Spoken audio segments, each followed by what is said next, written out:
이제 우리가 2020년을 이제 마치는 시간이 얼마 남지 않았습니다. 그런데 우리가 2020년을 마치면서 우리가 아무런 깨달음 또 새로운 어떤 결단, 새로운 정리를 하지 않고 2021년을 맞이한다는 건 무의미하다고 봅니다. 단지 새로운 시간이 왔다라서 그게 단지 새로운 시간이 우리한테 축복을 주는 것만은 아니에요. 새로운 시간이 축복을 주는 게 아니라 우리 새로워진 나 자신과 나의 삶의 태도가 새로운 나의 삶의 태도가 새로운 시간에 새로운 축복을 가져온다는 걸 우리가 잊지 말아야 될 줄 믿습니다. 그러기 위해서 우리는 오늘 이 본문의 말씀에 이렇게 연결해서 우리는 세 가지 태도를 우리가 다시 한번 이 한 해 가기 전에 결단하고 또 이 세 가지 태도를 가지고 다시 2021년에 다시 살자라는 의미에서 오늘 이 말씀을 나누고자 합니다. 그렇다면 이 세 가지 태도가 뭔가 할 때 첫 번째는 재현되지 않기에 마지막이라는 생각으로 살자. 저는 이렇게 여러분과 함께 말씀의 은혜 나누고자 합니다. 2020년은 이제 더 이상 우리 생애에 돌아오지 않는 시간입니다.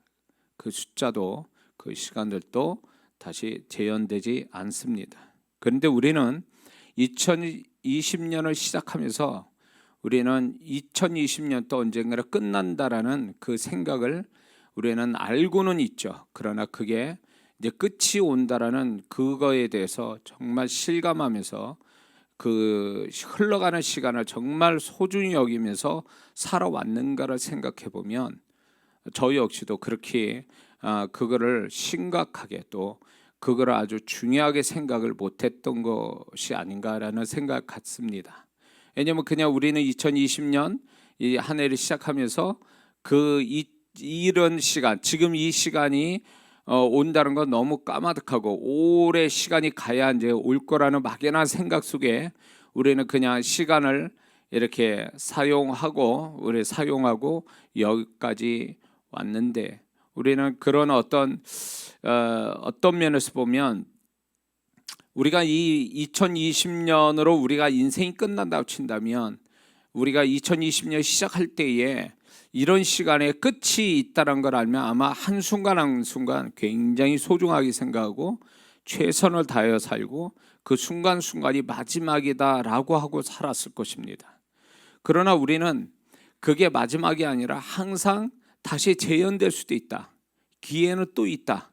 이런 생각에 우리는 어쩌면 지나가는 모든 그 상황들, 그런 일들, 그런 사람들, 그런 관계들, 그런 어떤 것들이 그냥 우리는 그냥 가볍게 생각하고 무의미하게 생각하고 무관심하게 생각하고 그리고 별거 중요치 않은 것처럼 지나쳐 버려서 그것이 나중에 후회거리가 될 수도 있다라는 거죠. 왜냐하면 돌이켜보면 우리가 안 좋은 일은 재현되는 걸 바라지는 않지만 우리가 지난 시간들을 돌이켜볼 때 그때 참 좋았어. 그런 시간이 있었지. 다이어리를 보면서 이제 그런 거를 생각해 보면 이런 생각들입니다. 그런 걸 보면서 즐거워하고 한때 그런 좋은 추억이었다라고 생각을 하면서도 이게 다시금 재현이 안 된다라고 생각한다면 마음이 슬픈 거죠. 이것이 다시금 이런 시간들은 이런 상황들은 다시금 오지 않는다라는 걸 생각해 보면 그건 또 하나의 슬픈 거라고 보는 겁니다. 그런데 우리는 그 당시에 정말 그 순간에 과연 우리는 이 순간이 마지막이고 두 번 다시 재현되지 않는다는 생각 가지고 그 순간을 보내왔는가 생각해 보면 결코 그렇지 않다라는 생각이 듭니다. 어떻게 보면 그냥 대충 시간을 보내고 얼렁뚱땅 시간 보내고 그리고 또 그렇게 뭐 중요하게 생각 안 해서 그냥 그렇게 집중해서 살지 않을 수도 있는 거죠. 그렇게 되면 그게 나중에 반드시 우리는 후회거리가 된다는 것입니다. 저도 이런 시간의 끝에 서서 이렇게 지난 시간들을 돌이켜보면 2020년이 아니더라도 지난 시간들을 돌이켜볼 때 저에게 행복한 시간들, 나를 행복하게 해줬던 사람들, 그 행복한 사건들 이런 것들을 이제 생각해 보게 되더라고요. 그럴 때마다 그것이 다시금 재현이 되지 않는 그때뿐인 그때 한 번이었다라는 생각 들면 이게 정말 내 인생 죽는 그 순간까지도 재현이 안 된다라고 생각하면 참 슬프다는 생각이 드는 거예요. 그럴 때 문득 저는 저 자신한테 이렇게 묻는 거죠. 과연 너는 그 당시에 그 행복하다고 느껴졌던 그 순간에 너는 최선을 다했는가? 그때 그 순간을 정말 마음껏 누렸는가? 그 순간에 정말 하나님 앞에 정말로 감사를 잘했는가? 그 순간에 정말 부끄럽지 않게 그런 상황에 그런 관계된 사람들의 네가 정말로 좋은 모습을 보였는가? 이런 생각을 하게 돼요. 그럴 때마다 내가 어리석었다라는 생각이 들 때도 있습니다. 왜 그때는 왜 그런 감정이 아니었을까? 왜 나는 그런 생각을 못했을까? 이 순간이 귀하고 이 순간이 정말로 나한테는 행복한 시간이고 두 번 다시 재현되지 않기 때문에 소중한 것이라는 것을 왜 그때 당시에 몰랐을까? 그때는 모르고 왜 지금 와서 알게 되는가? 라는 것에 대해서 나의 어리석음에 대해서 다시 한번 하나님께 그런 부분에 대해서 고백하지 않을 수 없게 되는 거죠. 그래서 제가 이제 학생 집회 때 이제 주제가 이런 것이었어요. 이제 그 컵에도 이렇게 나눠준 그 컵에도 그렇게 써서 나눠준데 이 순간은 다시 오지 않는다. 이런 제목으로 이제 학생 집회 주제를 삼고 또 그거에 대한 기념품을 나눠준 적도 있습니다.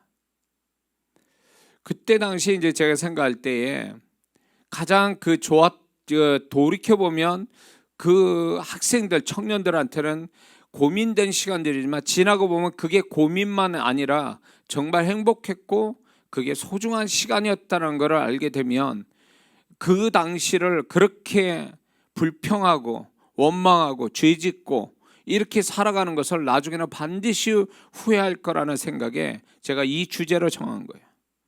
이 순간만큼은 다시 돌아오지 않기 때문에 소중히 여겨야 된다. 제 나름대로 제가 이삭 전사를 키울 때에 저는 이제 이런 마음을 갖고 키웠어요.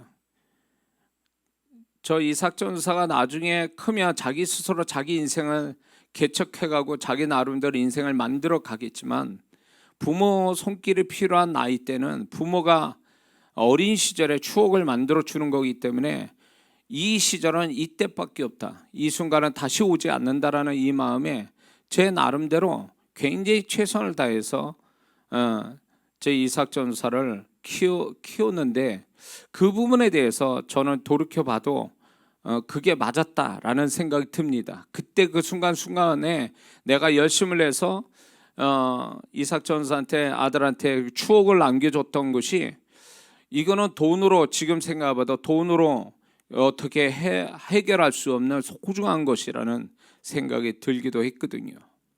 그때 당시에 뭐 무리해서 돈을 쓴 적도 있고 무리해서 뭐 어디 데리고 다닌 적도 있지만 그게 결코 그 이상의 가치가 있었고 돌이켜보면 나도 그렇고 우리 아들의 삶에서도 그런 추억은 다시 만들어지지 않으니까 저는 그 부분은 잘했다고 나름대로 생각을 합니다. 그렇습니다. 우리가 2020년이 다시금 이 시간들이 돌아오지 않은 것처럼 우리는 우리가 지난 시간들 속에 정말 하나님이 나한테 주셨던 좋은 시간들, 좋은 상황들, 좋은 일들, 좋은 사람들 이런 것들에 대해서 과연 지금 와서 볼 때에 나는 그 순간에 과연 행복했는가, 그걸 누렸는가, 그거에 감사했는가, 그것을 소중히 여겼는가, 그것을 고마워했는가 라는 거에 대해서 우리는 한 번쯤 생각해 봐야 된다는 거죠. 그럴 때 우리가 만약에 조금이라도 그렇지 못했다라고 하면 그 원인은 이거예요. 그 순간은 마지막이다라는 생각을 안 했기 때문에 그렇다는 겁니다. 모든 이유가 있겠지만은 그 순간이 다시 돌아오지 않는다는 이 마지막 순간이라는 사실을 잊어버리고 살아서 그렇다는 거죠. 왜 마지막이 아니라고 생각했을까요? 또 기회가 있을 거라 생각하는 거죠. 막연하게. 이런 상황은 또 올 거다. 그렇기 때문에 그 순간만큼이, 그 마지막이면 그 순간이 굉장히 귀한 건데 또 온다고 생각하니까 그만큼 절감이 되는 거죠. 그 소중의 가치가.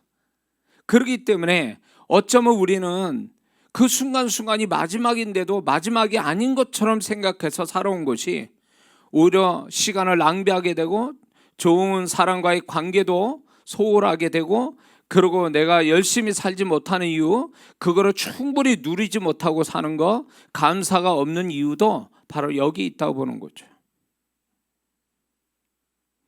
어느 시인이 청춘을 청춘에게 주기엔 아깝다라는 미국의 시인이 그런 말을 했는데요. 저는 그렇습니다.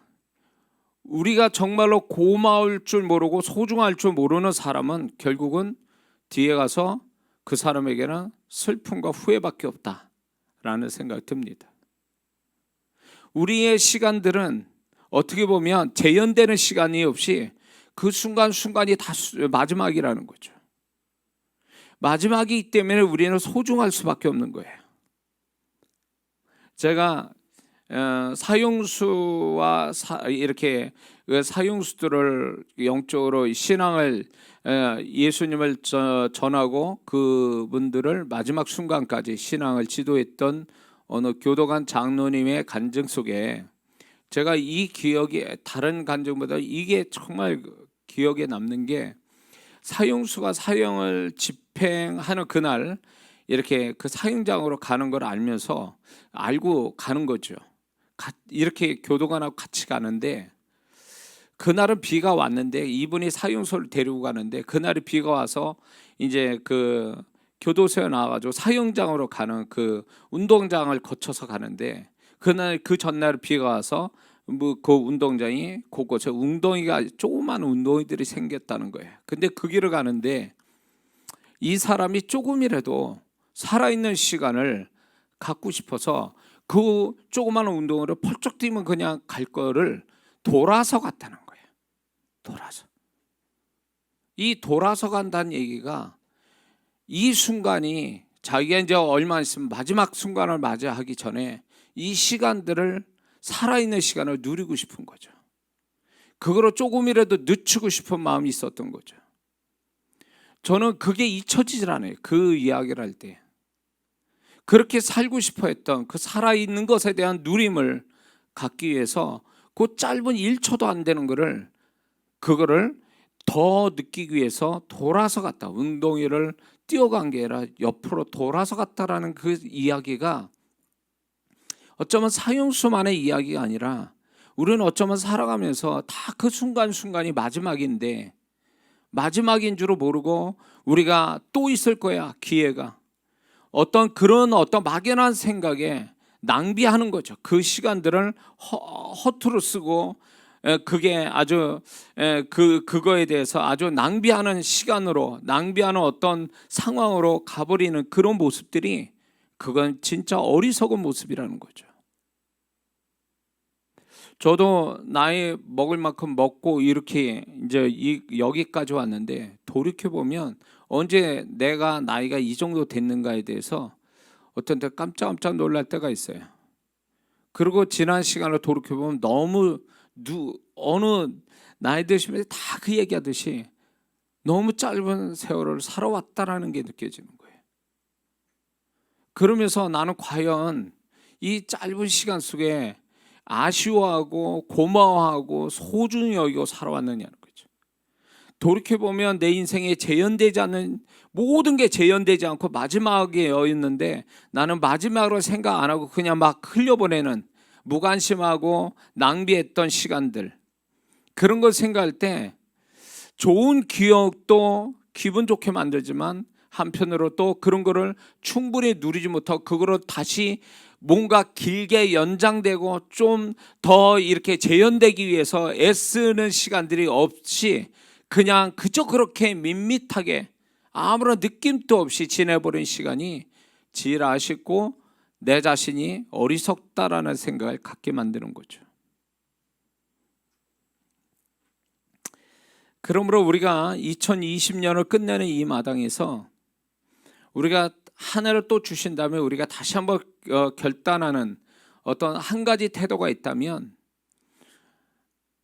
다시금 내 인생에 이런 기회는 다시 오지 않는, 마지막을 늘 마지막 순간순간을 살아간다는 걸 알고 그 순간순간에 우리가 나 자신에게 부끄럽지 않고 나 자신이 후회되지 않게, 하나님 앞에 부끄럽지 않게 하기 위해서 최선을 다하여 살아가고, 그 좋은 것들은 마음껏 누리고 살아가는 것, 그게 하나님이 우리에게 시간을 주시고 삶을 주신 어떤 하나님의 뜻이 그게 아닌가 싶은 거죠.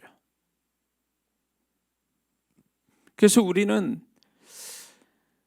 다시금 이 새로운 한 해를 주시면 처음부터 우리는, 그래, 내가 이 순간은 마지막이야, 이 한 해가 모든 마지막의 순간순간이기 때문에 난 순간순간에 난 최선을 다하고 내가 부끄럽지 않는, 돌이켜봐도 난 부끄럽지 않는 그런 시간들, 그런 나의 태도로 가질 거야 라고 우리는 이때에 결심하고 새해를 맞이해야 될 줄 믿습니다. 뿐만 아니라 이런 마지막도 있지만 실제로 우리의 모든 생명은 끝이 있죠. 마지막이 있습니다. 이 세상을 떠나야 되는 마지막 순간이 있어요. 우리는 2020년의 이 마지막을 생각하면서 내 인생 또 언젠가는 이게 하나의 예표가 돼서 우리도 이 세상에서 우리의 생명을 끝날 날이 내가 원하지 않아도 하나님이 내 시간을, 끝낼 시간을 갖는다라는 거죠. 그럴 때 우리는 그런 거를 생각해 보면 우리가 그렇게 우리가 낭비할 만큼의 그 인류의 조상, 그 아담의 계보에서 나온 1000년 가까이 사는 그 세월을 산 사람 같이 지루한 인생이 아니라, 우리는 어떻게 보면 그들의 인생의 10분의 1도 안 되는 인생을 살아가는데, 그렇다면 우리 인생은 굉장히 짧은 인생 살아가는데 우리가 후회만 하고 살아서는 안 된다는 거죠. 마지막 순간에, 그 순간이 내 생명의 마지막 순간이 올 때에 정말 잘 살았고 정말 잘 누리고 정말 하나님 앞에서 행복하게 살았다라고 말할 수 있는 그 마지막을 우리는 준비하며 살아야 된다는 겁니다. 그러기 위해서 우리는 겸손한 마음을 가지고, 우리는 겸손한 마음으로 처음부터 마지막을 생각하며 살아야 된다는 겁니다. 내년 우리가 2021년을 맞이할 때 처음부터 마지막을 생각하며 살아가는 거죠. 내 인생의 마지막이 있을 수도 있고 또 순간순간이 마지막일 수도 있기 때문에 우리는 그런 시간들을 낭비하지 않고 정말로 나 자신을 위해서, 또 내 가족이나 내 주변 사람을 위해서, 또 더 나아서 하나님께 영광, 또 하나님께 기쁨 드리기 위해서 우리는 최선을 다해서 순간순간을 살아갈 줄 아는 자가 되어야 될 줄 믿습니다. 뿐만 아니라 우리 인생의 끝에, 마지막에 우리가 후회되지 않고 부끄럽지 않으려면 우리가 반드시 우리가 하는 것들마다 하나님의 마지막에 거둠이 있다라는 사실을 우리는 잊지 말아야 됩니다. 그냥 우리가 살아가면서 내가 말하든 행동하든 간에 모든 것들이 결국 심는 것이 되는 건데, 그 심는 것의 끝은 있다. 그 마지막은 있다. 그게 뭐냐면 거둠이라는 거죠. 그렇게 해서 우리는 내년 한 해를 시작할 때에 내가 모든 심는 것들에 드러내서 하나님도 알고 나도 아는 그 심는 것들에 대하여 잘 생각해서 마지막 때 거둠에 대하여 우리가 거둠을 생각하면서 처음에 잘 심을 줄 아는 그런 태도로서 우리는 시작하기를 결단해야 될 줄 믿습니다. 우리는 살아가면서 이렇게 생각한 사람 많아요. 코로나 이런 상황에서 지겹다, 살아가는 게 재미없다, 이게 사는 거냐, 이러면서 굉장히 힘들어하는 사람들 많습니다. 그러면서 정말 재미없게 살고 지루하게 지금 시간을 보내는 사람들도 있습니다. 그리고 불평하면서 시간을 보내는 사람이 있습니다. 불안해하면서 시간을 보내는 사람이 있습니다. 과연 그렇게 보내는 사람들이 정말 훗날에 이 코로나 상황이 다 끝나고 원상태로 돌아갈 때 정말 이 시간들을 돌이켜 볼 때 정말 후회는 없을까요? 그런 사람들이? 난 반드시 후회할 거라 봐요. 왜? 이런 시간도 하나님이 주신 소중한 시간이기 때문에 그렇습니다. 이 시간들도 다른 어떤 시간보다도, 다른 어떤 삶보다도 이 속에 의미가 있고 가치가 있고 여기에 행복도 있고 즐거움도 있고 모든 게 다 들어있는 삶이라는 것. 그러면 그 사람은, 그렇게 생각 안 한 그 사람은 아마 뒤에 가서 후회를 할 겁니다.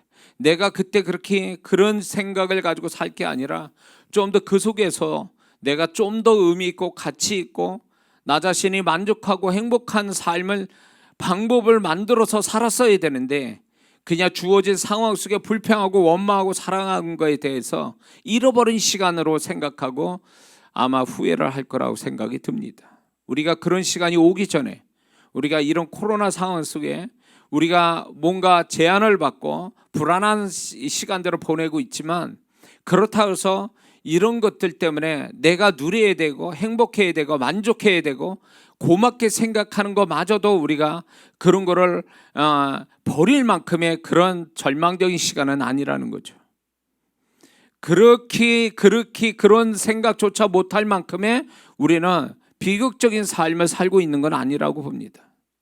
그렇기 때문에 우리는 이런 순간에서도 그 속에서 우리는 하나님이 삶을 연장시켜 주신 이런 삶을, 그래도 그 속에서 우리와 함께 하시고 새 일을 행하시는 그 하나님을 생각하면서 우리는 그 나름대로의 행복과 기쁨과 또 누림과 감사와 또 최선과 이런 것들을 우리는 가지고 우리는 살아야 되는 것이 마땅하고, 그 사람이 나중에 그 모든 어려운 시간들이 지나간 다음에 그 사람은 절대로 후회하지 않고 하나님 앞에 오히려 더 감사 많이 하고 또 그 시간과 함께 하신 하나님을 더 찬양하지 않겠는가라는 생각을 갖습니다. 그래서 우리가 내년 또 어쩌면 언제 끝날지 모르지만 이것만 탓할 것은 아니라는 거죠. 이 또한 모든 것 지나갈 건데 지나가기 전에 우리는 이렇기 때문에, 이 코로나 상황 때문에 우리는 더 소중하게 여겨야 돼요. 나를 생명 주신 하나님, 하나님께 더 가까이, 왜 이렇게 울컥하지? 더 가까이 나올 수 있게 해주신 하나님, 어렵기 때문에 더 하나님 은혜 베푸신 그 하나님, 그런 하나님을 생각하면서 우리는 하나님께 감사하고 이 어두운 시간들을 살아간다면, 설사 이런 시간 속에서 우리가 비극적으로 뭔가를 맞이한다 할지라도 후회는 없다.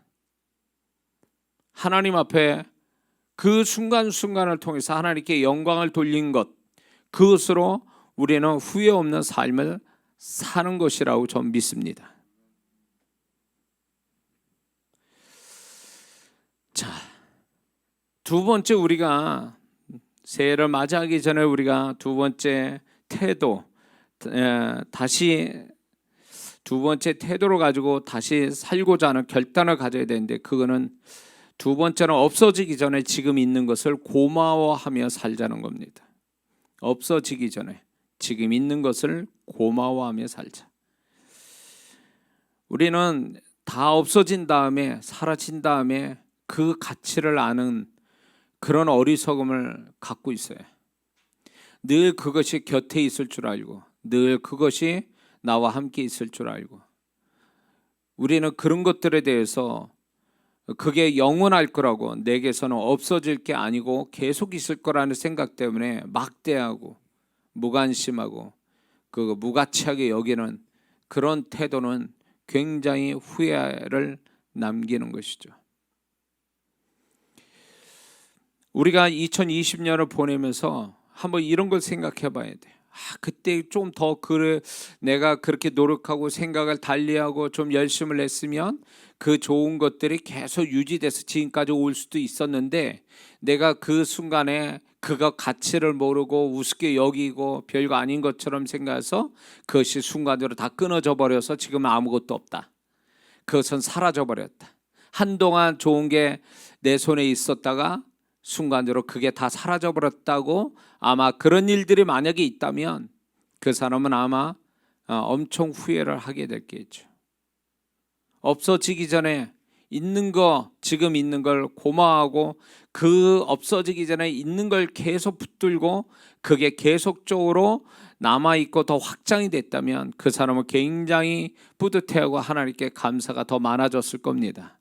근데 인간은 교만하고 어리석어서 욕심이 많아서 지금 있는 것들에 대해서 별로 그렇게 고마워하지 않다가 없어져야 비로소 그게 고마운 줄 알고 가치가 있다는 거 발견하는 것은 정말 어리석은 거죠. 불효자가 부모님 돌아가신 다음에 자기가 불효였다고 통곡하고 돌아가신 부모님 관 좋은 거 쓴다고 그렇게 해봐야 무슨 성이 있어요. 다 돌아가신 다음에. 불효자는 항상 뒷차를 타는 거예요. 그 순간만큼은 귀한 줄 모르고 있다. 부모님을 귀한 줄 모르고 있다가 부모님 돌아가시면 그때 와서 귀한 줄 아는, 그게 불효자의 모습이고 어리석은 사람의 태도죠.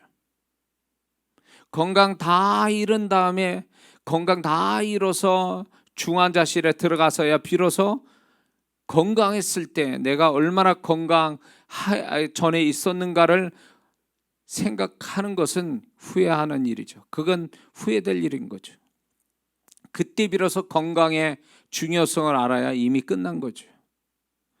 여러 가지 중독에 걸려가지고 집안, 재산 다 탕진한 다음에 다 풍지박산된 다음에 내가 왜 그랬는가를 뒤에 가서 후회한들 무슨 소용이 있어요? 응? 정말 소중한 게 다 사라진 다음에 그때 와서 후회한들 무슨 소용이 있냐는 거예요. 그리고 그런 사람도 봤어요.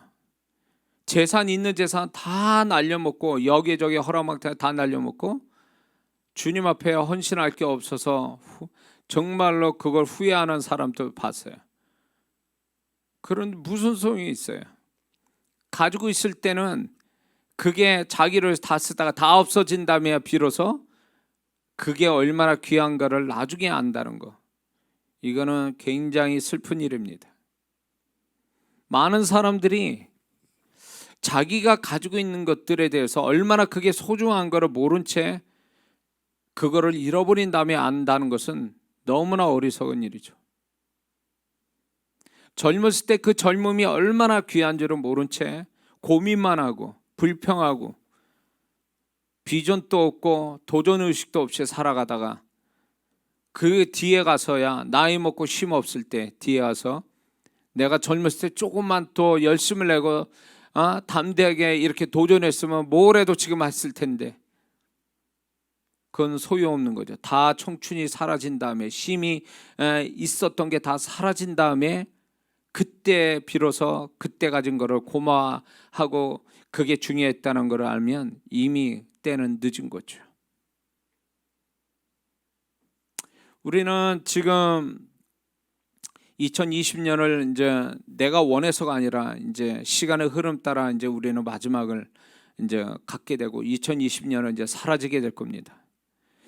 그럴 때 시간만 사라지는 게 아니라 내가 정말로 소중하게 여겼던 그때 당시 몰랐던 그런 것들마저도 사라지는 거에 대해서 한 번쯤 그런 부분에 아쉬워하고 우리가 그런 거에 대해서 내가 왜 그때 가지고 있을 때 내 곁에 있을 때 그런 거를 왜 붙들지 못하고 소중히 여기지 못하고 감사하지 못했는가를 한 번쯤 그거를 다시 한번 생각해 볼 시간을 우리는 가져야 될 줄 믿습니다. 왜 그렇게 할까요? 왜? 그거는 왜 없어진 다음에 소중함을 알까요? 있을 때는 그걸 왜 소중함을 모를까요? 그건 욕심 때문에 그래요. 더 있어야 되는데 지금 있는 거는 그게 고마운 게 아니에요. 그냥 더 있어야 된다는 그 마음이 그 사람의 그 욕심이 결국 있는 거를 무가치하게 여기게 만드는 거죠. 감사할 줄 모르는 거고. 있는 것만으로 고마할 줄 아는 낮은 마음이 없어서 그래요. 낮은 마음, 이것만이라도 있어서 나는 너무 고마워 라는 그 마음을 안 갖는 거죠. 이게 있어야 되는데 라는 어떤 자기에게 있어야 되는 것만 더 크게 생각한 거지, 지금 있는 거에 대한 고마움을 잃어버리는 것이 결국 없어져서야 비로소 아는 거죠. 없어져서야. 그리고 지금 있는 것이 당연한 게 아니라 그 모든 것이 하나님의 은혜인 줄을 모르기 때문에 없어지고 난 다음에 비로소 가치를 아는 그런 거죠. 그게 당연한 게 아니라는 거죠. 당연한 게 아니라는 거예요. 그게 다 하나님의 손길이고 은혜인데 그걸 당연하게 여겨서 그게 언제까지나 자기한테 있을 거라고 생각하는 겁니다. 그러나 우리는 그 모든 것들이 내 곁에 영원하게 나한테 늘 붙어서 같이 있는 게 아니라는 겁니다. 아무리 내가 소중히 여기고 그게 정말로 귀한 것이라 할지라도 그게 영원토록 내 곁에 있지 않거든요. 영원히 내 곁에 있지 않기 때문에 그게 어느 순간인가 사라질 수도 있다라는, 우리는 어떻게 보면 그런 생각을 해야만 한다는 것입니다. 언젠가는 사라진다, 내 곁에서. 그게 오늘일 수도 있고 내일일 수도 있다. 이 언제든지 사라질 수 있다라는 그 불안한 마음이 오히려 있는 것에 대한 더 감사함과 더 가치와 의미를 둘 수가 있다라는 것입니다. 저는 항상 그 마음이에요. 저는 왜 이 얘기를 하냐면 제가 내 곁에 있는 모든 것들이 영원하지 않기 때문에 시간차를 두고 사라지는 것, 시간차만 있을 뿐이지 언젠간 다 사라진다는 것입니다. 그렇기 때문에 그 사라지는 것들에 대하여 그거를 고마워하고 가치 있게 여기고 굉장히 나한테 그게 의미가 있다라는 것을 발견하지 못한다면 나중에 사라진 다음에 그거를 붙잡는다는 것은 어리석은 거고 그것은 허무한 일이라는 거죠.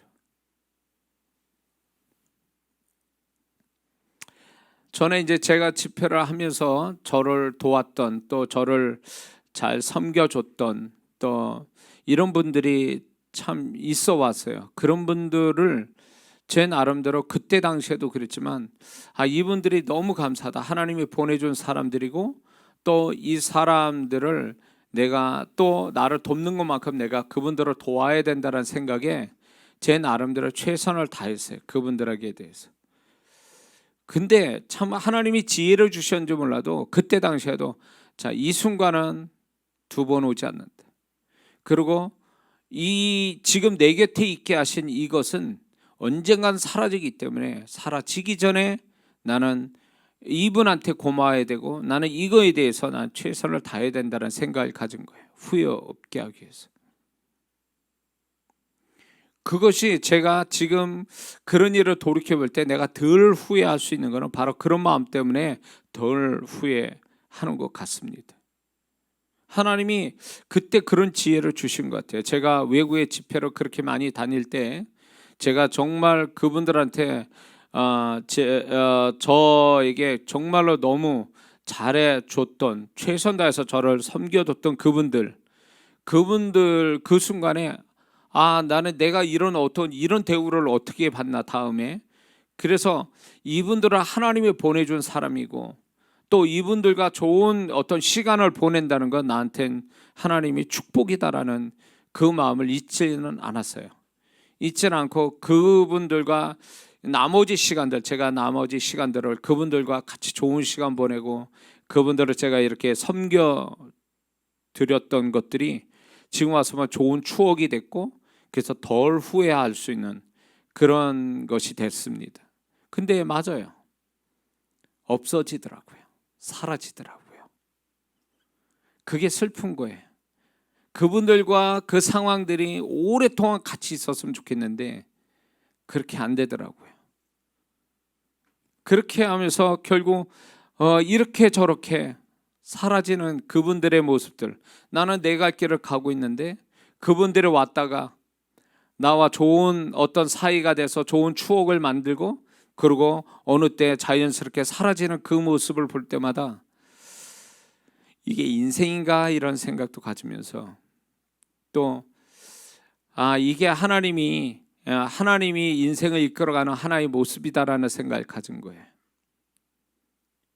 그러면서 그때 그 순간에 그래, 이 순간은 다시 오지 않고 이분들이 나한테 늘 이렇게 곁에만 있을 것이 아니기 때문에 이분들한테 최선을 다해서 그분한테도 내가 좋은 추억이 되는 사람이 되게 만들어주겠다라는 생각을 갖고 있었는데 지나고 보면 그게 맞았더라고요. 하나님은 또 그러기로 바라셨던 거고요. 그때 좀 겸손한 마음이 주님이 저한테 주신 것 같아요. 왜냐하면 그게 내 노력으로 된 게 아니고 하나님의 은혜로 나한테 주신 사람들이고 나한테 그런 일이 있었기 때문에 이건 내 노력과 내 선함으로 된 게 아니라 하나님의 은혜로 된 거기 때문에 나는 그게 너무 고맙고 감사했던 거예요. 그 하나님의 손길 앞에 또 그분들한테. 그러다 보니까 나름대로 열심히 그 시간들을 잘 써왔던 것들을 생각해 보면 지금은 너무 좋은 추억으로 남고 있죠. 우리의 욕심이 또 우리의 높아진 마음이 또 당연하게 여기는 마음들이 또 영원할 것 같은 그 마음에서 우리는 사라지는 것을 아까워하지 않고 지금 있는 거에 대해서 별로 고마워하지 않는 이 태도를 갖는 거에 대해서 우리가 다시 한번 우리가 혹 2020년을 살면서 혹시 이런 것들이 있지 않는가 생각해 봐야 됩니다. 없어져 봐야 비로소 안다면 이 사람은 내년에도 어쩌면 우리가 지금 이런 결단 그래 없어지더라도 언젠가나 없어지더라도 있는 동안만큼 내가 감사히 여기고 잘 섬기고 행복한 시간 보내고 축복해주는 그런 관계, 그런 일들, 그런 시간들을 보내야 되겠다라는 결심을 지금부터 해야 되는 게 마땅하다고 봅니다. 그게 내년을 올해보다 더 축복된 한 해, 행복한 한 해를 살 수 있게 하는 비결인 줄 믿습니다.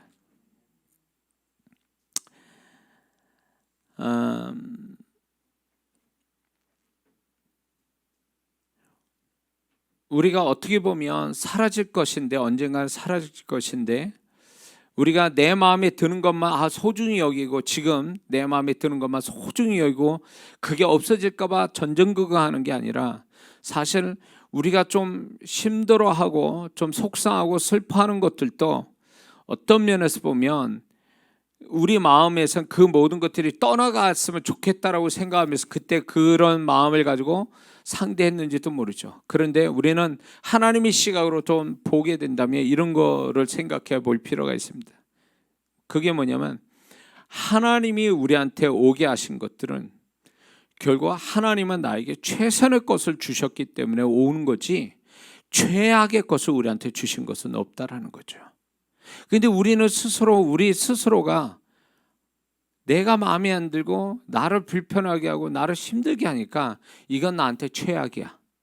빨리 사라졌으면 좋겠어. 라는 이 마음이 과연 그 시간들이 다 지나간 다음에 그게 다 사라진 다음에 하나님 앞에서도 그런 말을 할 수 있느냐는 거예요. 하나님, 나는 그 사람 그 상황은 나에게 최악이었어요. 이렇게 말할 수 있느냐는 거예요. 그렇게 말한다면 그 사람은 하나님을 모독하는 겁니다. 왜? 하나님이 우리한테 주신 거는 최악이 아니라 최선의 것을 주시기 때문에 그래요. 우리가 내가 불편해서 내가 힘들다고 내가 그것 때문에 괴로움 당한다고 최악이라고 말하는 자체는 그거는 다른 한 면만 보는 거지 어쩌면 그런 시각으로 보지 않고 우리가 긍정적인 차원에서 좀 보고 신앙적 차원에서 보면 그것도 나름대로 하나님이 나한테 어떤 은혜와 축복을 주시기 위한 또 어떤 통로를 여시기 위한 하나님이 나한테 주신 치밀한 하나님의 계획 속에 주신 것들인데 나는 일방적으로 광야 이스라엘 백성들처럼 그냥 불편하니까 원망하고 못 먹으니까 배고파서 또 그걸 탓하고 고기 못 먹으니까 투정 부리고 이런 식으로 우리가 사는 것이 아닌가를 생각해 봐야 된다는 거죠. 하나님은 절대로 우리에게 최악을 주신 적이 없어요. 그러면 그 하나님은 우리에게 정말로 나쁜 하나님이죠. 그러나 우리 하나님은 예수 그리스도를 우리를 위하여 아낌없이 주시는 그 좋으신 하나님이 뭔들 우리한테 죄악의 것을 주시겠냐는 거예요. 그렇기 때문에 우리가 스스로 착각하는 것뿐이죠. 아, 난 불편해, 난 힘들어, 이건 하나님이 주신 게 아니야, 그렇게 생각하는 건 자기 생각이지, 하나님은 우리한테 최선의 것을 주셔서 우리가 그것을 잘만 고치고 다른 생각만 한다면, 우리가 또 신앙적 마음만 갖는다면, 그게 처음엔 그렇지 몰라도 시간이 가면 언젠가는 그게 굉장히 돌변해서 그게 상황이 바뀌어지고 그 사람이 바뀌어서 나한테 원수가 아니라 나한테 아군이 되고 나한테 도움이 되고, 그게 나중에 나에게 축복의 통로를 여는 것이 될 수도 있는데, 우리는 너무 한쪽 면만 보고 내 입장에서만 생각하고 내 육신의 생각만 가져서 하나님이 주신 최선의 것을 욕하면서 불편하면서 빨리 사라지기를 바라는 이런 마음으로 사는 것들에 대하여 우리는 이건 결코 옳지 못하고 하나님께 회개할 것이라고 생각해야 될 줄 믿습니다. 그러면서 내년에 우리가 맞이할 때는 하나님의 머리털까지, 내 머리털까지 다 세신 하나님이 뭔들 치밀하게 내 삶에 하나님 허락 없이 생긴 일이 어디 있겠는가 라고 생각할 때에, 하나님이 나한테 허락돼서 오는 것들에 대해서는 하나님 내가 그게 객관적으로 그게 별로 좋은 게 아닐지라도 우리 믿음대로 하나님은 나한테 최선의 것을 주신 거야, 나한테 좋은 것만 주신 거야, 그러면서 그런 믿음 가지고 상대를 하다 보면 하나님이 내 믿음이 틀리지 않았다는 것을 하나님이 또 증명하여 주실다는 것을 우리는 알아야 될 줄 믿습니다. 그런 결단을 가지고 우리가 내년 한 해를 살기를 지금부터 결단하는 거죠. 세 번째는 우리가 이런 태도로 다시 살고 싶은 겁니다. 그건 뭐냐면 심판하신 하나님과 심판의 결과를 기억하며 살자라는 겁니다. 오늘 이 본문의 말씀에 심판이라는 단어가 계속 나옵니다. 젊었을 때 네 마음대로 해라, 그러나 마지막에 하나님의 심판이 있다는 걸 잊지 말아라.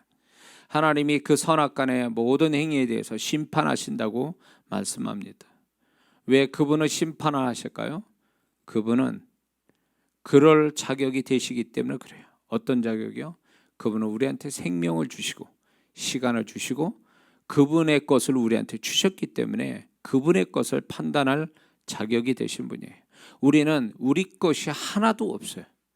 우리는 우리 것이라는 건 결국 십자가, 나를 구원하신 그 십자가만이 나의 소유요, 나머지는 다 빌린 거예요. 하나님께 빌려 쓰는 겁니다. 시간도 생명도 모든 것들이 다 하나님께 빌려 쓴 거예요. 우리는 빌려 쓰는 인생인데 그 빌린 거에 대해서, 빌려 쓰면 다시 되돌려주고, 그리고 그거에 대해서 반드시 평가를 받는 것은 당연하다는 것입니다. 하나님은 반드시 그분이 주신 것들은 나중에 다 우리에게 계산을 하신다는 겁니다. 그런 면에서 우리는 하나님의 심판을 생각 안 하고 살 수는 없어요.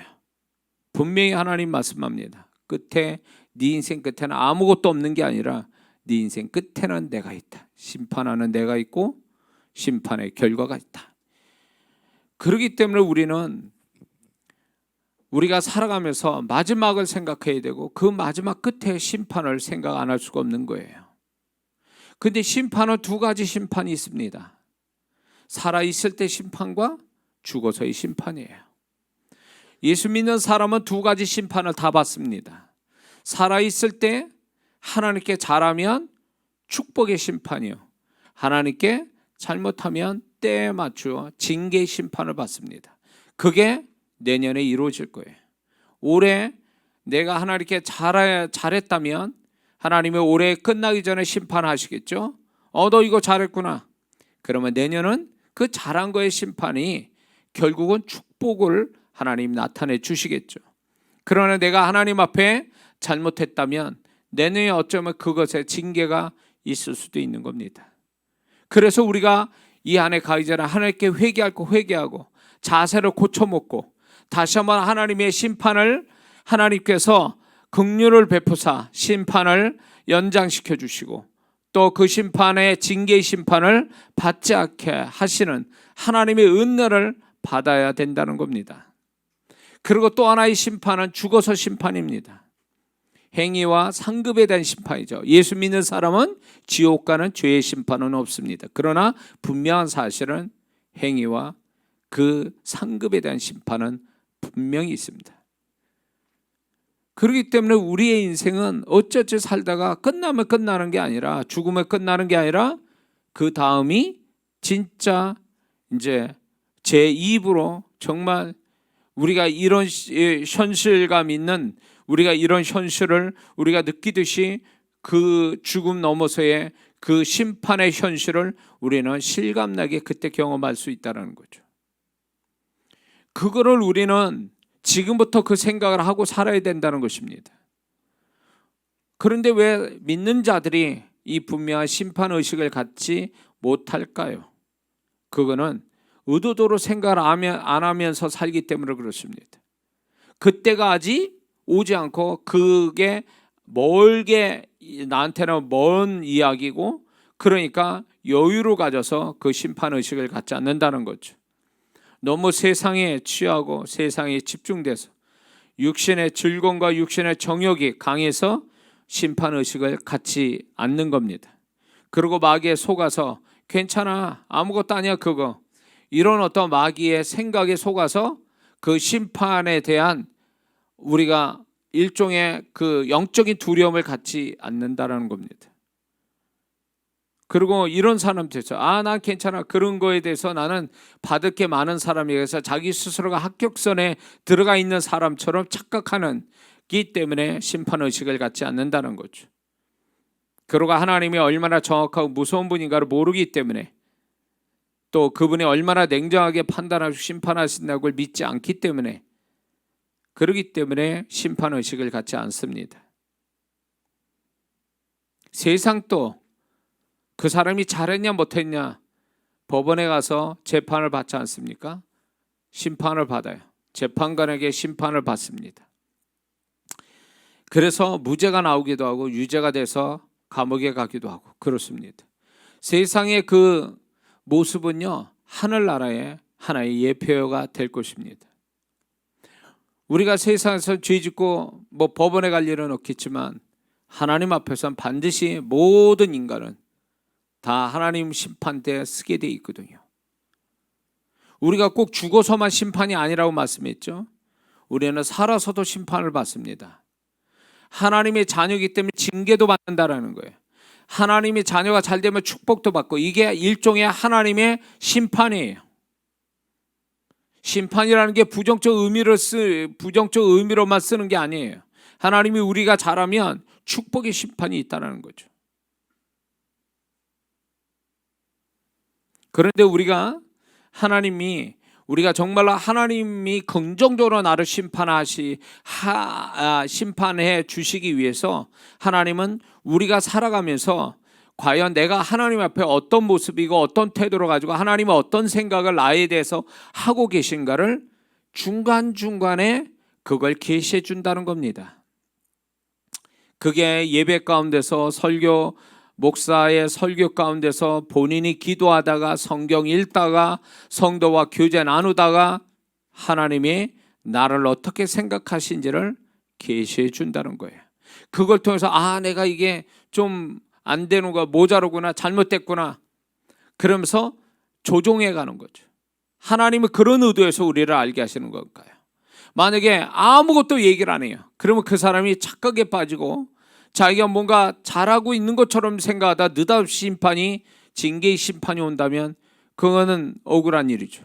그러니까 하나님이 그 사랑하는 자녀가, 너 지금 내가 이렇게 생각하고 있어, 너 이렇게 하면 반드시 언젠가 그걸 판단하는, 결론을 내는 심판이 올 거다. 우리는 30제죠. 우리나라는 그것처럼 결론이 내기 전에 네가 여기에 정말로 긍정적인 심판 받기 위해서 네가 뭘 고쳐야 되고 네가 어떻게 해야 되는지를 내가 가르쳐 줄게.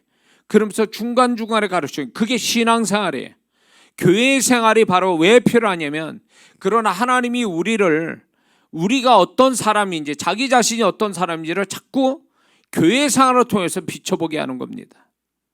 그래서 징계의 심판을 받지 않고 하나님께 축복의 심판을 받아 세상이 누가 뭐래도 하나님이 그를 축복하기로 작정한 그 심판에 대하여 정말로 그것을 하나님만이 주시는 축복을 받아 누리는 것, 우리가 이 땅에서 경험할 수 있다는 것입니다.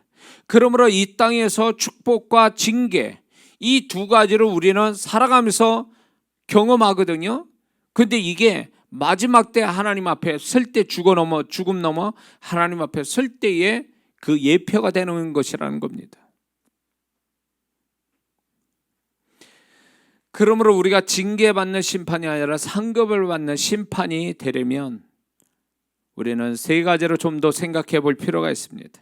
말씀이 내 마음에 새겨져서 말씀이 나의 마음을 지배하도록 해야 된다는 것입니다. 그래야 우리는 말씀이 우리 안에 들어오면 그 말씀의 어떤 그 능력을 통해서 우리는 자꾸 그 말씀을 하신 하나님을 의식하게 되고 그 하나님을 정말로 그 하나님과 그분의 말씀 따라 살기를 자연스럽게 할 수 있다는 것입니다. 그래야 우리는 축복의 심판만을 우리가 받는다는 거죠.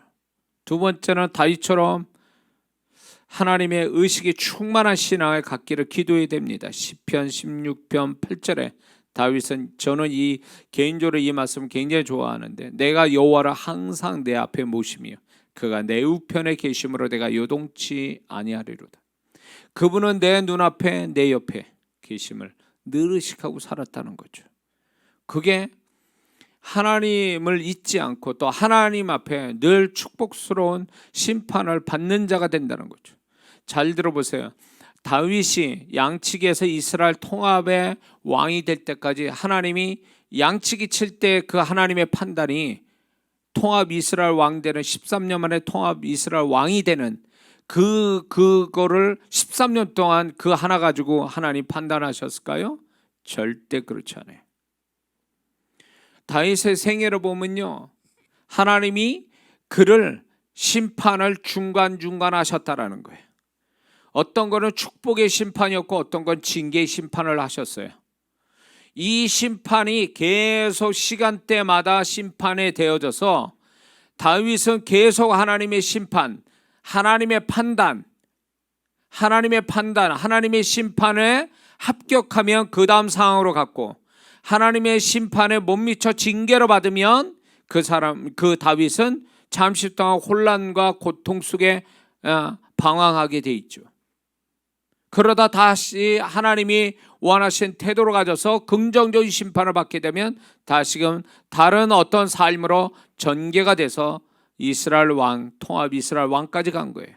그 단계가 얼마나 많았겠느냐는 거예요.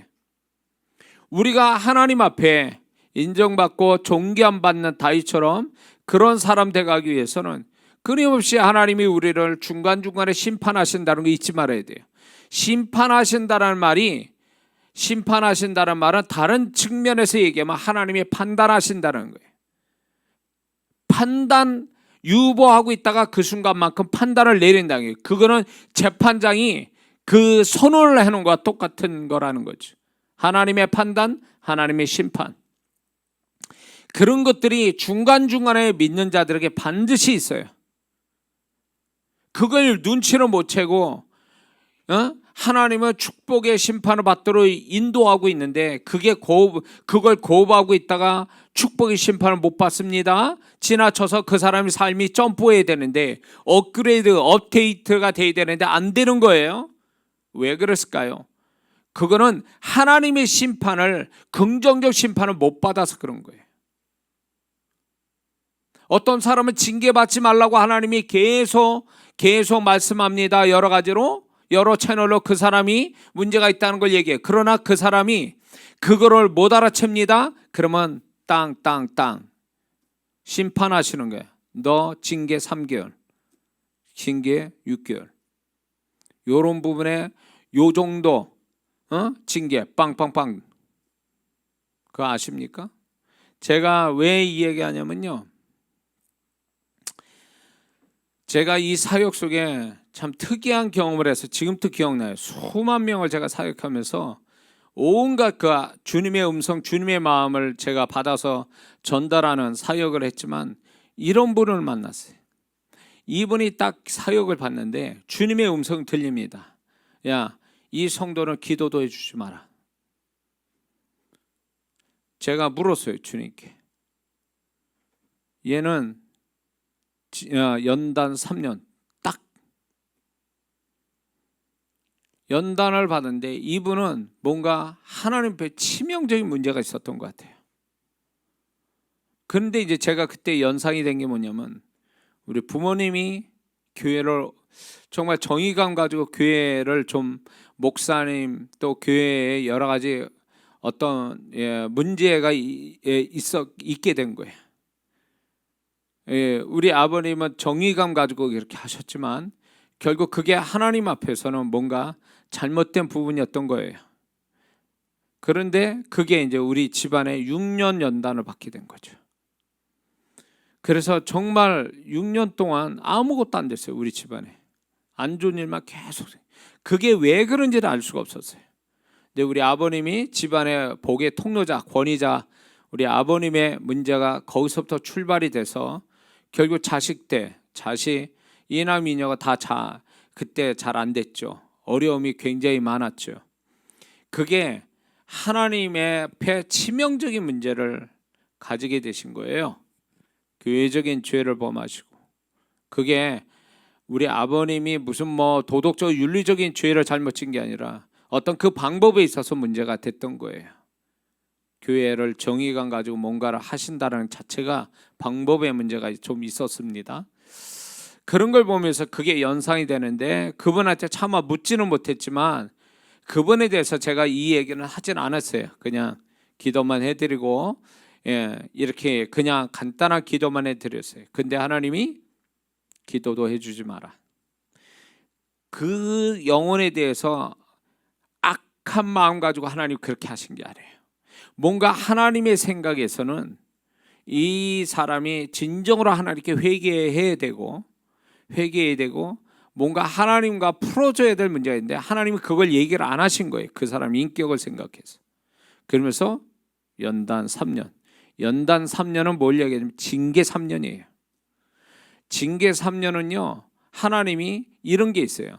그 사람이 하나님께 정말 그 요나처럼 니니의 사람들 같이 회개하면 그 어떤 그것을 하나님이 안 하시거나 감하시거나 짧게 하시거나 이렇게 하는데 이런 부분이 있어요. 하나님께 아무리 회개해도 하나님이 작정한 것을 절대로 변치 않으시는 징계도 있어요. 그때 제가 알게 된 거예요. 아, 이런 것도 있구나. 그러니까 무서운 거죠. 그분이 그렇게 하신다라는 거에 대해서. 그래서 이분은 결국은 하나님이 그렇게 심판하시는 거에 대해서 이분이 좀 아는지 아는 것 같기도 하고 그런데 제가 차마 얘기는 못했어요. 그분이 마지막에 하나님이 딱 정한 데까지 그분이 회개하고 하나님께 바르게 했으면 아마 그게 풀려져서 아마 하나님의 은혜를 받기는 받았을 겁니다. 근데 그렇게 안 하면 안 되게 돼 있거든요. 그러니까 우리가 생각해 볼 때에 그냥 하나님을 우습게 보면 안 됩니다. 회개하면 무조건 용서하시고 막 이런 것 같아도 하나님의 마음에서 정말로 그 부분에만큼은 하나님이 단호하게 하시는 것들이 있어요. 그런 거에 걸리면 안 된다 그 얘기죠. 그런 심판을 받게 되면요 땅땅땅 그러면요 그거 딱 채울 때까지는 뭐 방법이 없어요. 하나님이 그렇게 하시는데 누가 그렇게 되게. 그러니까 그런 사람은요 가만히 있는 게 잘하는 거예요. 뭔가 더 한다? 그러면 사고 나는 겁니다. 하나님의 심판이 그런 거예요. 차라리 그 사람이 죽어서 정말 하나님께 무서운 그 영원한 어떤 잘못된 심판을 받는 것보다 차라리 살아서 징계를 받아서 그 신앙이 새로워지는 게 차라리 낫다라는 겁니다. 그래서 우리가 하나님 앞에 우리가 그런 심판의식, 우리가 늘 그런 걸 가지고 살아간다면 그 심판 의식을 더 갖기 위해서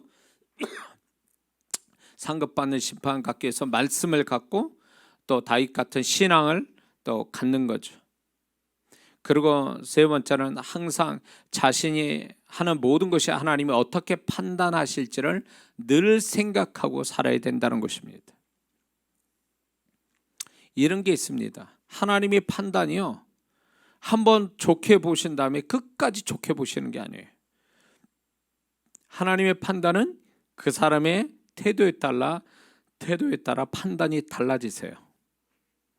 이때는 굉장히 기뻐하셨다, 이때는 굉장히 슬퍼했다, 이때는 굉장히 진노하실 때가 있어요. 다윗도 그렇게 하셨단 말이에요. 근데 우리는 신앙이 어린 사람들은요, 하나님 항상 일관적으로 그렇게 하신 줄 아세요. 사랑하니까 사랑한다, 계속 그런 줄 아세요. 아직 하나님을 못 만난 사람이에요. 자기 삶 속에서 하나님을, 정말로 세밀한 하나님을 경험하지 못해서 그런 거예요. 그 하나님은 굉장히 변화무쌍해요. 내가 하는 태도에 따라 그분의 판단이 막 달라지셔요. 심지어는 단어의 말 한마디에 그분의 태도가 완전히 달라지시기도 해요. 집회할 때 그런 걸 많이 느껴요. 그전 집회까지는 굉장히 하나님의 역사가 컸어요. 근데 집회를, 그 다음 시간에 집회를 하는데 뭔가 하나님께 내가 잘못하니까 싸한 거예요. 그분의 음성도 안 들려요. 감동도 없어요. 역사도 안 일어나요. 뭘까요? 그거 몇 시간 차이에 왜 그런 일이 벌어질까요? 하나님이 너 이게 잘못됐어, 그거를, 그런 집회를 마치고 나면요, 바둑에 복귀하듯이 다시 생각해요. 왜 집회가 왜 이렇게 돌아가지? 왜 이렇게, 내가 뭐가 잘못됐는가 하고 주님께 물어요. 그럼 주님이 가르쳐 주세요. 너 요 부분에서 내가 분명히 얘기했지, 하지 말라고. 더 가지 말라고 그랬지. 근데 네 생각이 그냥 했지. 그래서 내가 더 이상 너한테 역사 안 해. 그래서 이런 주님의 손길 앞에 정말로 무섭다는 생각이 들어요. 내가 그분 앞에 올바른 어떤 모습으로 그분의 통로자로 되면, 그분이, 내가 그분의 뜻 앞에 순종하면서 통로자 돼 있으면 마음껏 그분이 역사해. 저를 통해서 말한 대로 되게 하세요. 말한 대로 역사가 와요. 그 말이 곧 실상이에요. 주님이 제 입에 담아서 말씀하세요. 근데 아니다 라고 하면 나 혼자 발버둥 치고 성도들이 하나도 다 통나무처럼 앉아 있는 거예요. 아무것도 못 느껴. 난 죽으라 하고 있는데, 이게 순간적으로 이전과 이후, 이게 그날 사건이에요. 아침에 좋았는데 저녁엔 이런 식의 문제가 생기고. 생각해 보세요. 그러면 그분이 내가 전 시간에도 잘했으면 그냥 그 마음으로 그냥 또 저녁에도 잘 되게 하시면 얼마나 좋아요. 그러나 내가 뭔가 하나님께 잘못되면요, 그분은 여지 없어요. 냉정하게 탁 끊어버려. 네가 내가 원하는 요것을 하지 않아서, 네가 요것을 하지 않기 때문에 나는 더 이상 진행 못한다. 그래서 제 집회예요, 제일 제가 의식하는 게 주님이 나를 어떻게 하시기를 원하시는가, 그거에 제일 집중해요. 그래서 분위기가 첫날 같아 싸해도요, 내가 주님이 음성 들려주시고 하란 대로 이렇게 하다 보면 언젠가 그 상황들이 바뀌어요. 하나님이 놀랍게 역사하는 걸 경험해요. 그러니까 정말로 나를 한 명도 모르는 그 교회 가서 성령을 얘기하면 벌써 이렇게 뭔가 이렇게 거부 반응 일으키는 사람들 속에서 그분들이 성령의 불을 받아 뒤집어지고 주님 만나고 말씀이 실상이 되고, 이런 걸 이장호 목사 능력 가지고 되겠냐고요. 주님이 하란 대로 하니까 역사가 오는 거예요. 그러니까 주님께서 이렇게, 저는 집회 가운데 이렇게 실감나게 경험하기 때문에 우리가 그분의 판단을 늘 의식하고 살아야 돼요. 내가 말 한마디, 내가 행동하는 거에 대해서 이런 모든 것들을 그분이 나를 판단하시되 마음에서 벌써 그 판단을 얘기하실 때도 있고, 어떤 때는 내 삶으로 그분의 판단을 정확하게 얘기하실 때 있어요. 우리는 그걸 놓치면 안 됩니다. 그걸 알고 있어야 돼요. 그래야 그 다음에 다시 원점으로 원래 좋은 상태로 돌아올 수 있지, 만약에 그 하나님의 판단을 무시하고 지나가면 아마 그 다음엔 더 문제가 생기게 되겠죠. 그분이 하늘에서 날 쳐다보만 계시는 게 아니라 지금 내 곁에서 보고 판단까지 다 하신다는 거예요. 그리고 판단으로 끝나는 게 아니라 행동으로 옮기신다는 게 문제인 거예요. 우리는 그거를 알아야 됩니다. 그러므로 이 한 해를 우리가 정리하면서 내년에는 심판의식을 가지고 다시 한번 살아보는 거죠. 그러기 위해서 늘 하나님의 판단을 기억하고 늘 하나님이 함께 하신 그 하나님의 의식, 하나님의 말씀을 늘 가지고 살아가는 이런 태도를 우리가 이 한 해 가기 전에 지금 결단하고 내년 새해에 이런 세 가지 태도 가지고 우리가 살아간다면 훨씬 더 하나님이 기뻐하시고 더 하나님의 손길을 풍성하게 나타나게 될 줄 믿습니다. 기도하겠습니다.